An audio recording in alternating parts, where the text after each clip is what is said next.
Hello and welcome. This is the Introduction to Oceanography, given at the State College of Florida, Summer Edition online. First of all, that's me, Marcus Lindemann. I'm not going to go through the entire biography because you could read it over there and it's kind of boring. I'm just going to point two things out real quick. Yes, I'm originally from Germany. English is my second language. It's going to impact you only when you try to leave me a voice message. I'll explain that later. Also, I have an additional second master's of clinical social work and therapy. This is going to come in when I talk to you about how I am going to psychologically manipulate you in this course. Yes, I've been working here for a while now. In case anybody cares, personal interests and things like that, but I'm not going to dwell on that in the online edition. You can read it in the slides if you want to. Now, one of the things that will impact you is the potential use of humor during my video lectures, and the same thing happens in my face-to-face classes. Now, why humor?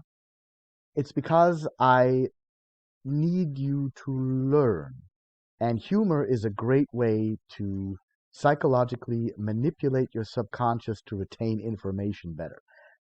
Plus, I like to have fun during lectures. Now, what does that actually mean? Um, Part of learning theory is that information is better retained when it is associated with emotional feedback. This emotional feedback can be anything that will allow to turn the information into an actual experiential memory. It can be elation, happiness, or it can be fear and terror. Works either way. Personally, I try not to scare my students if I don't have to, but I will scare you sometimes. Actually, in this very video, I will have to scare you at one point in time, but I try not to do that because there's better ways of motivating students most of the time. If you require a lecture that is dry and verbatim, this course is probably not going to be for you. Since this is a summer course, I'm not going to be in my physical office. I'm going to be in a home office, even though some of the videos have been taken in my office. I will be giving online office hours. They usually run from 5 to 6 p.m. Eastern Standard Time, Monday through Thursday. There is a Canvas page in your modules that talks about my online office hours and how you can log into them. They are on Microsoft Teams, and the link will be provided. You get that for free with your student, with being a student at SEF. If you cannot make it from 5 to 6 p.m. Eastern Standard Time and you need a private team session, that is not a problem. Just contact me and we'll work something out and find a date and time that works for both of us. Sorry for some of the jiggling on the camera, but I'm trying to adjust the image as best as possible. Now, in general, the best way for online courses to contact me is to send me a message directly through the Canvas inbox. Why does that work great? Because it will automatically fall into my regular email, but it will tell me automatically who you are and what course you're in. If you do choose to send me an email directly, you need to tell me who you are, and I mean the full name, and the class you're taking. In the summertime, it's not that difficult because I usually only take one class, but if you try to send me an email during the fall and the spring, you need to tell me your full name, the class you're taking, the time and date of the class, or the prefix. You have no idea how many Ashleys, for example, I have in one spring or fall semester. If somebody says, "Hi, I'm Ashley from your course. I can't come to class today because of it," my response will be, "Ashley who? I don't know." And I cannot chase down every person that doesn't tell me who they are. So please let me know who you are if you use the faculty email directly. Canvas inbox, not a problem. I'll know exactly who you are. Now, I'm also giving you my cell phone number, which is probably not the smartest thing to do, but I'm doing it anyway, because sometimes you don't have access to a computer, but you might have access to a phone. Yes, you can text me as well. Please be aware that when I'm eating, sleeping, showering, or over the weekends, I will not answer my cell phone unless maybe sometime. I'm trying not to answer my cell phone and student messages and emails over the weekend, but sometimes I still check. But don't expect me to reply over the weekend. If I do, that's an extra courtesy. That's not a given, because the weekend is supposed to be family time. But during the week, I'll try to get back to you as quickly as possible. In general, any message, including voice messages, left Friday after 4 p.m. Eastern Standard Time will not be answered until the following Monday. Oh, yes. One of the things about the German in me, since I do have a lot of relatives that don't speak any English, if you do leave me a voice message, there will be two voice messages, announcements that you need to listen to. The first one is going to be English, which you will understand. The second is going to be German, which is going to be sound like Klingon to you. So just wait until both messages have passed, then beep, leave your message. You need the book Essentials of Oceanography by Tom Garrison. Now, the current ISBN and edition is going to be posted on the syllabus page and in the printout for the syllabus, which is also on the syllabus page. Do you absolutely need this book? That depends on how smart you are. It's a horrible answer, but it's the only answer I can give you. Do you absolutely need the latest edition? No, you do not absolutely need the latest edition. But in very early editions, there are a number of different chapters. Recently, a few years back, the chapters were consolidated from, I believe, 16 down to 11. Same material, only the chapters now don't line up exactly, and some chapters have been fused together. Just be aware of that. Now, to give you a better idea as to whether you need the book or not, continue watching this video, because there's going to be more information coming. Yes. Attendance. Yes, attendance is mandatory, just like in a face-to-face class. How do I measure it in an online class? Well, are you submitting your assignments? Are you doing your discussions? How well are you doing your discussions? That sort of thing. Attendance is monitored, and yes, every week in the module there will be a check for the attendance grade. Non-participation for 2 consecutive weeks does not have to, but can result in a withdrawal action from the course. I try to find out what's going on and try to help you out first, usually. The summer course, it's easier because it's only one course. During the spring and fall semester, that can be a problem because I will be teaching 6 courses all at once. If your final course grade runs somewhere in between 2 grades, your attendance will be considered as a deciding factor. Now, what is a college science course? Well, this is a college science course, and now I am so sorry I have to scare you, because there's a lot of things about college science that students that take their first college science course are not aware of. This course is difficult, even though it is a non-major science class. If it were a majors level science class, it would be even more difficult. Now, what do I mean by that? Well, this course is usually taken as a general science requirement. So most of the people that take this course come from a non-science background. Political sciences, maybe, music, social work, philosophy, a lot of different things. Now, in general, unless you are in medical school, law school, or nursing school, the science class is going to be the hardest class you've ever taken. If you are a straight 8 student as an art major or a history major, and you expect to get a straight A in a science class, you may get very disappointed. As an example, I told you I have two masters, one in marine science biology and the other one in clinical social work and therapy, which was my second master's. My second master's was a breeze compared to the marine biology. I was amazed at how little work and effort I had to put in. So, yes, science is a lot harder. What's even worse is that this is a summer course. A lot of people sign up for summer courses because they think, ooh, only 6 weeks. That means it's easier. No, no, no, no, no, no, no, no, no. It's actually harder because we have to literally stuff the same amount of material into your brains that we would usually have 16 weeks for, and we now have only a third of the time. A third. And you still need to remember all of the same material. So yeah, it is not easier. And I did say that I don't like to scare students, but what I like even less is lying to my students. One of the things in this course and in all my courses is that I will never knowingly present you with a falsehood.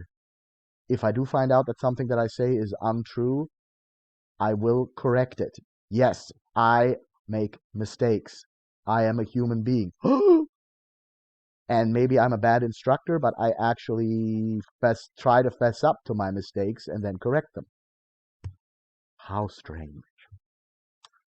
Now, how do you succeed in this course? There's a number of things you can do. The PowerPoint slides are your notes. I've written them specifically to have all the information that you need in order to potentially succeed in this course. Does that mean that, oh, you don't need the book because you have the PowerPoint slides? Again, depends on how smart you are. Any concept that is written in bold print is definitely important. One of the reasons I have the PowerPoint slides in all of my courses in such detail is so you can print them out as notes. When you go and open up a PowerPoint file, you go to the print menu. There is an option to print them out as notes. What I don't want is students, either in face-to-face or online classes, listening to my lecture and then desperately trying to write down everything that I say. No. That usually means that you're actually not getting the points that I'm trying to make in lecture. My lectures, my videos, and my face-to-face lectures are not as much about regurgitating the material that you need to know, but explaining the concepts behind it to make it understandable. So print out the notes, use them. Watch the actual videos. I just said, yay, in the videos, I'm trying to explain the concepts that are on the slides. Make them understandable. This also means that I am not going to spend a lot of time just repeating the information on the slide. So just watching the video is also not enough. You get two very distinctive ways that the material is presented to you, written down on the slides and me explaining the material in the videos. The third is to actually have the book and read the book. This is a third perspective on this material. So in case the slides don't allow you to get it, and my explanations don't help you either, if you have the book, you have a third perspective, a third way of explaining the same material. So again, do you need the book? It depends on how many perspectives on the same material you need. Remember, science is hard. Now, in addition to the book itself, it comes with MindTap access, which gives you additional resources, practice quizzes and exercises and things like that. The link to those and how you register for them is in Canvas in one of the modules, and I always post the current code that you need to get in there as well. None of the MindTap material is going to be used to make any graded assignments in this course. All assignments are handmade by me, and they are not connected with the MindTap or the book in any way, shape, or form. The reason is because many of the questions are really.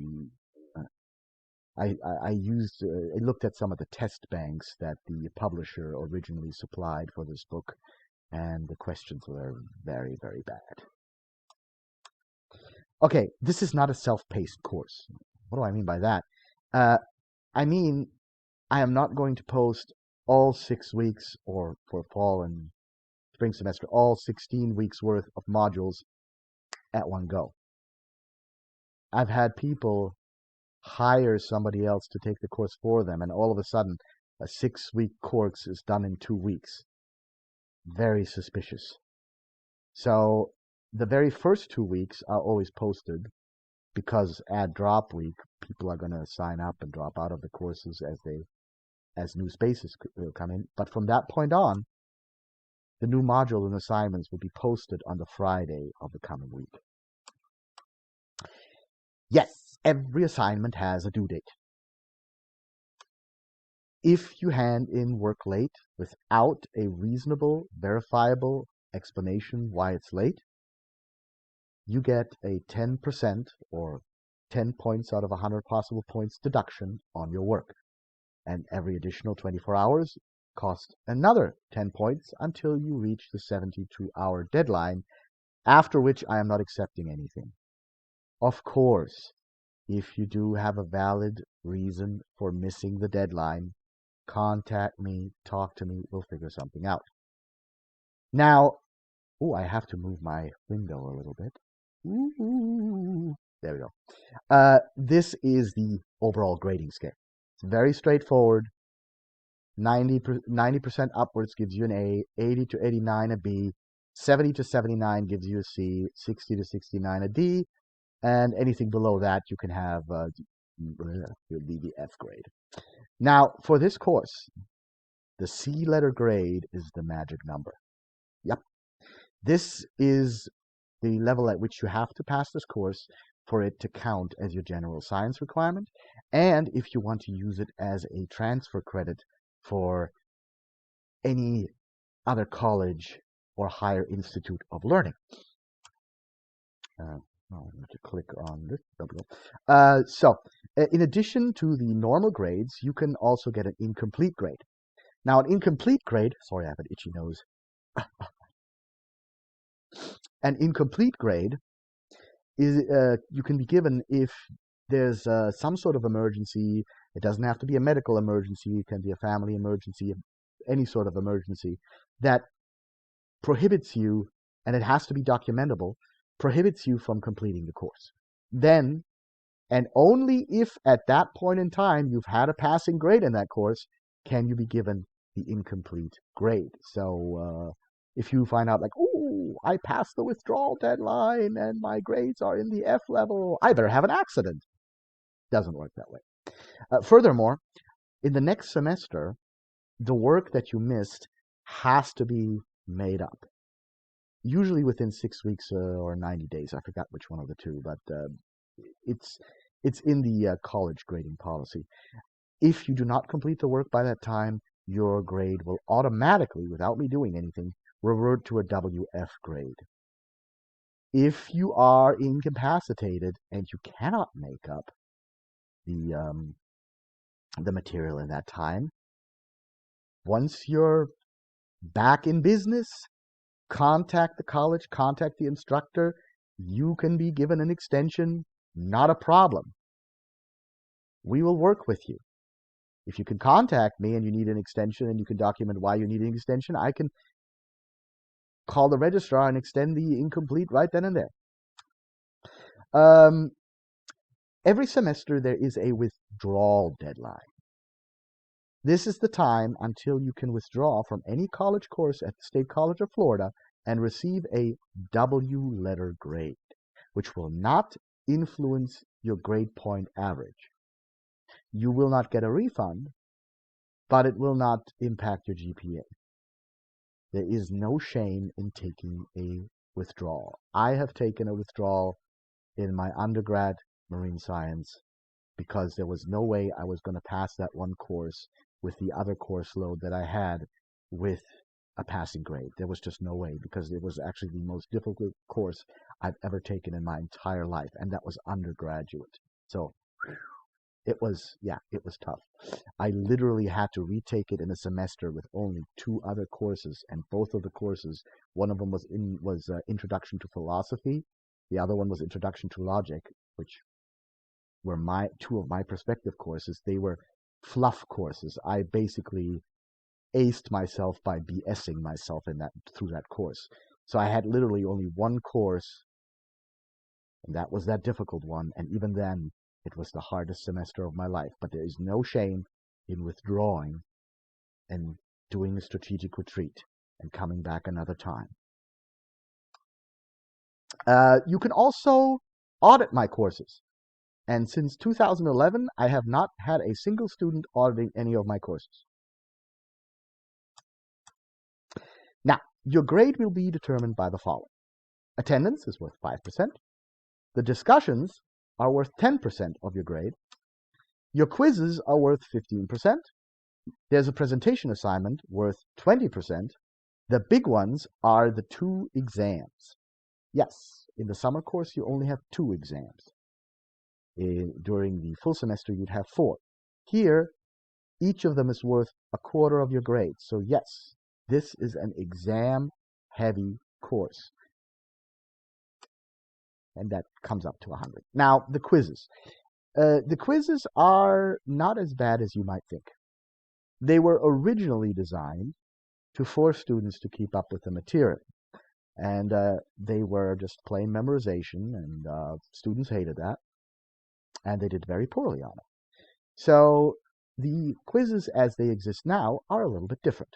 First of all, they are due at the Sunday of a week, no later than 11:59 p.m. Eastern Standard Time, which is Canvas's way of saying midnight. Now, they consist of 10 questions for the summer courses, and they're in Canvas, and they're choose all that apply. And all of them are in the same format. There's 8 possible answers. 4 of them are correct. The 10 questions are randomly chosen out of a test bank of at least 15, usually 20 or more, except for one quiz, which is the syllabus quiz. I could only come up with 12 questions for that thing. You have 30 minutes for the quiz, which is 3 minutes per question. Also, since they are chosen randomly, they will not be in the same order, so each quiz attempt will be unique. Wait a minute. Did I just say each quiz attempt? Yes, I did. You see, the quizzes are open book and open notes and have been redesigned to be a learning tool rather than a scare you into memorizing tool. You have a total of 6 attempts, and the highest score will be kept. Now, a lot of you are going to go, oh, open book, open notes, it's so easy.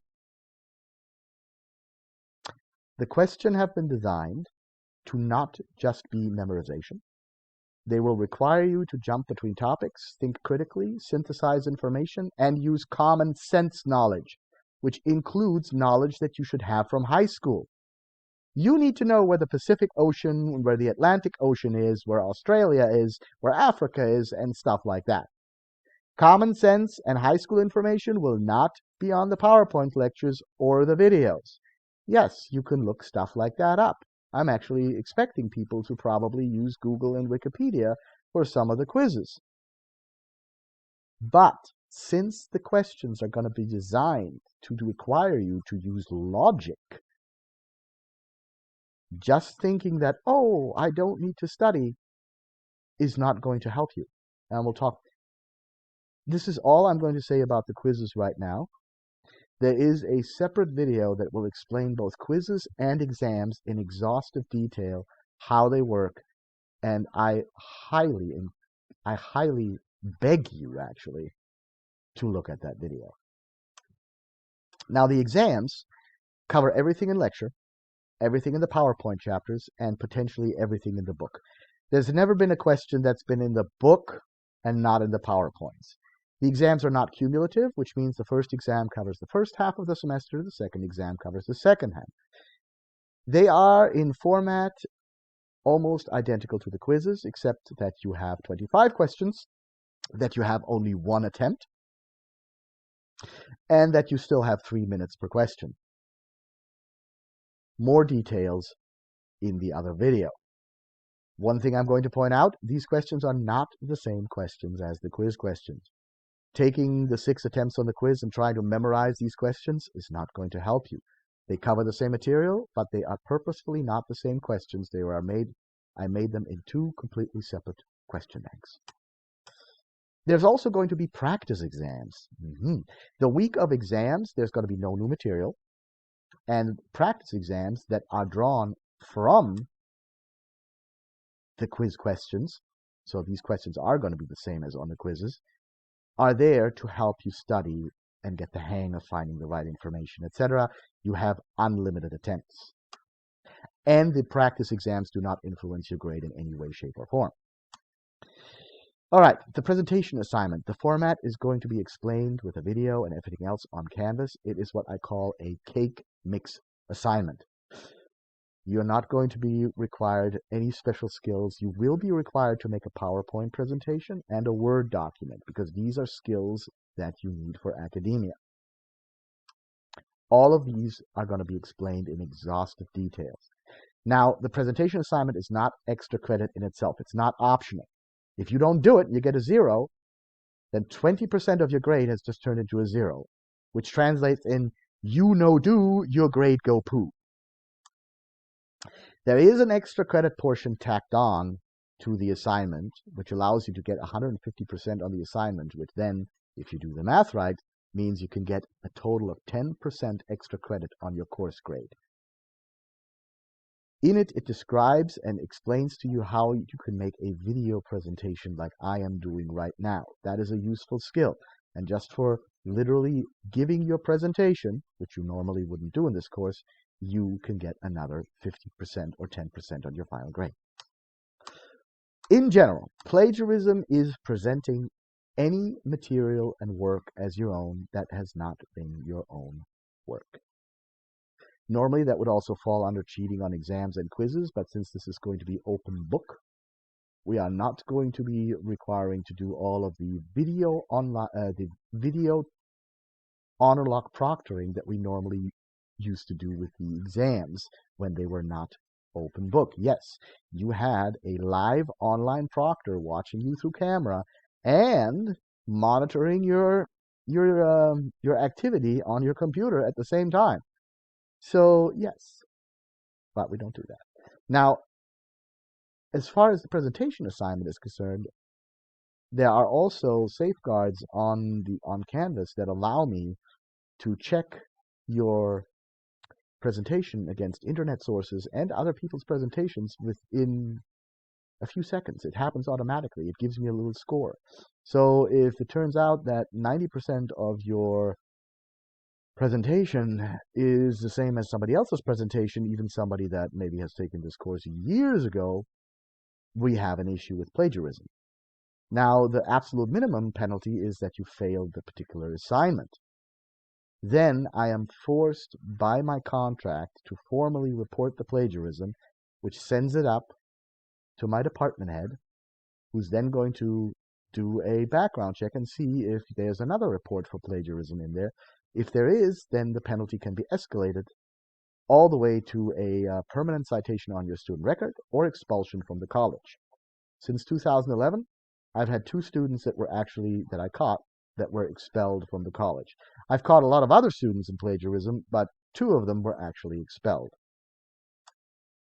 And on that scary note, I leave you, and I promise I'll try to scare you less in other videos.